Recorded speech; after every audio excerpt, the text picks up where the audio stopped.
The real Red Dawn, where we're headed here in this country. Red Dawn was a movie, well, the original, came out when I was a kid, early 1980s. And the movie, you had C. Thomas Howell, Patrick Swayze was in it.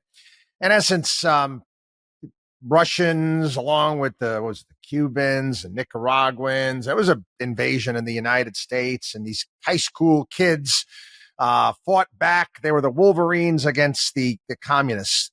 None of that was ever going to be necessary. None was ever going to happen. Khrushchev called it. Khrushchev talked to Eisenhower about the fact that we'd eventually we're going to see things their way and head in that direction. And he wasn't wrong. Wasn't wrong. You know what's fascinating? I gotta believe it. If you actually ask AI, everybody's talking about AI right now. You ask AI, what political ideology does Kamala Harris most align with? Kamala Harris's policies and political stances most align with socialism or even communism for several reasons, and goes through her government expansion, tax policies, regulation and control, expansive social programs, rhetoric on equality. Also, it's the most liberal member of the Senate when she was there. Actually, I had it sent over to me. I haven't listened to Tucker Carlson's podcast yet, and I would congratulate him. He's like number one in the country right now. It just popped ahead of Joe Rogan, whose podcast I've been listening to, and I love Joe Rogan's podcast. He had Dr.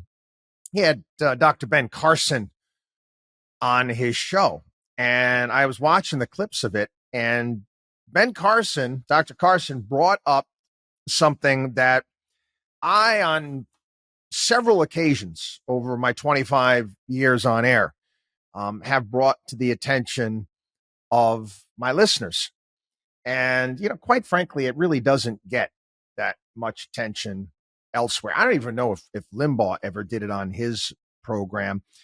There was this goes back to 1963 congressional record, and it was read into the congressional record.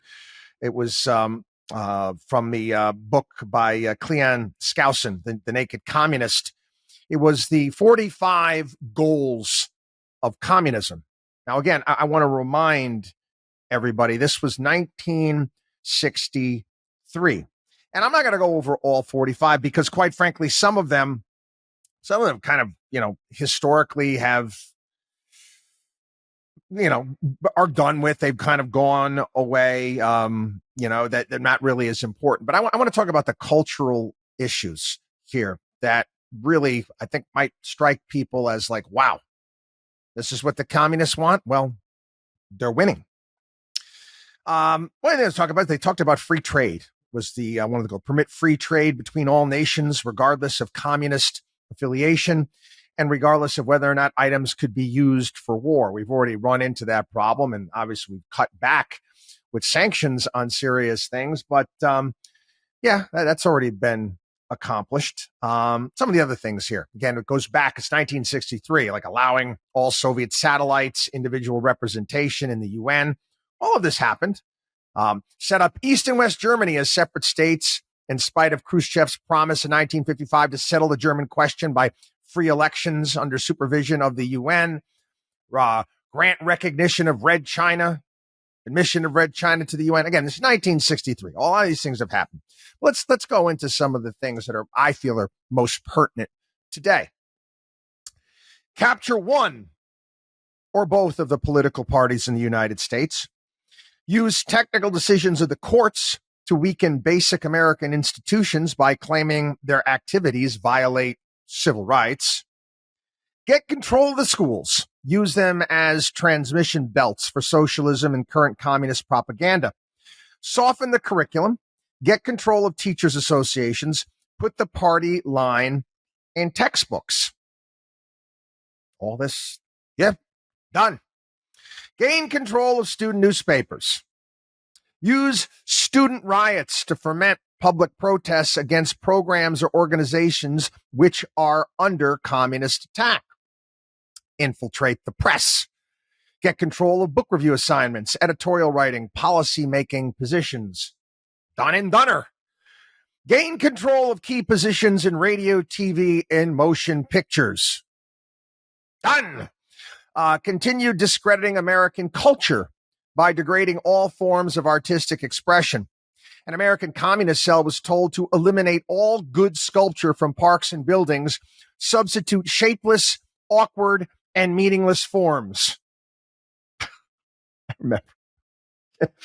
I think as I've read this before, and every single time I read this one's number 22 here on the list, it makes me laugh because I remember as a kid going to downtown Albany for school events, the South Mall, South Plaza, they called it there, and we'd walk through this plaza, and it had the most ugliest pieces of crap art I've ever seen. I remember, what is this? It's stupid things that they paid for, ugly sculptures. And I'm saying, if I can do it, it's not art. But anyway, control art critics and directors of art museums, promote ugliness, repulsive, meaningless art. Eliminate all laws governing obscenity by calling them censorship and a violation of free speech and free press. Break down cultural standards of morality by promoting pornography and obscenity in books, magazines, motion pictures, radio, and TV. Again, it's 1963. You throw social media in there as well now. Present homosexuality, degeneracy, and promiscuity as normal, natural, and healthy. Infiltrate the churches and replace revealed religion with social religion. Discredit the Bible and emphasize the need for intellectual maturity, which does not need a religious crutch. Eliminate prayer or any phase of religious expression in the schools on the grounds that it violates the principle of separation of church and state. Discredit the American Constitution by calling it inadequate, old-fashioned, out of step with modern needs, a hindrance to cooperation between nations on a worldwide basis. Discredit the American founding fathers, present them as selfish aristocrats who had no concern for the common man. Belittle all forms of American culture and discourage the teaching of American history on the grounds that it was only a minor part of the big picture. Again, this is 1963. I just read into the congressional record in 1963. This was actually done prior to that. Give more emphasis to Russian history since the communists took over. Support any socialist movement to give centralized control over any part of the culture, education, social agencies, welfare programs, mental health clinics. Infiltrate and gain control of unions. Infiltrate and gain control of big business. Discredit the family as an institution. Encourage promiscuity and easy divorce.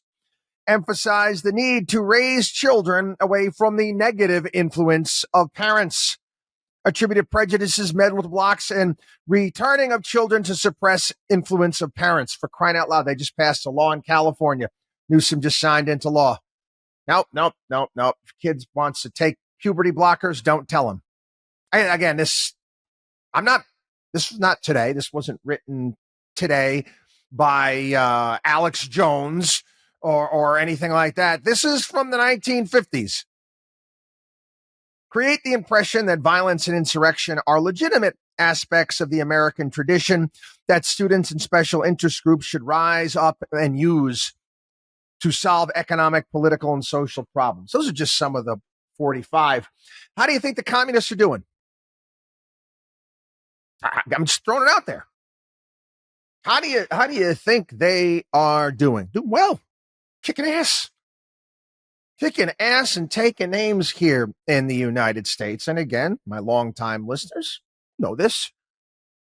I've talked about this for some time here on the program. The continued drift. It's not even a drift anymore. The rush to the left here in the United States.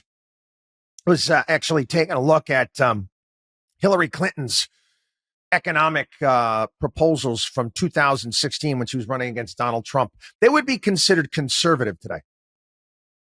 Yeah, they would be considered conservative today. We have been on the road to serfdom for some time.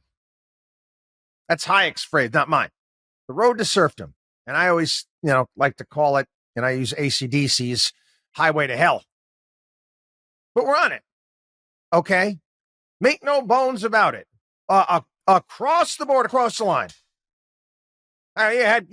Kamala Harris was on RuPaul's drag show yesterday, making announcements. I mean, this is where we are today here in the United States. Believe me, Google it yourself. 45 goals of communism, and see how we're doing. And again, we are free to choose. We are free to choose here in this country, and the people have chosen. The people have chosen. You present these left-wing ideas. Again, you got a country right now, like I said, a large swath of them, like I said, they're only voting for laundry anyway, but many people, they love communism. They think it's fantastic. They think it's great. They don't have any problem. They don't want personal responsibility in their lives. They want to be taken care of. They want to take from others. They're entitled to this according to them. If you don't think a large swath of the population believes this, you're not paying attention. Pay attention. We're losing. Okay, if people believe in the United States Constitution. People believe in free markets. You believe in the power of the individual. We are losing. WatchDog on WallStreet.com.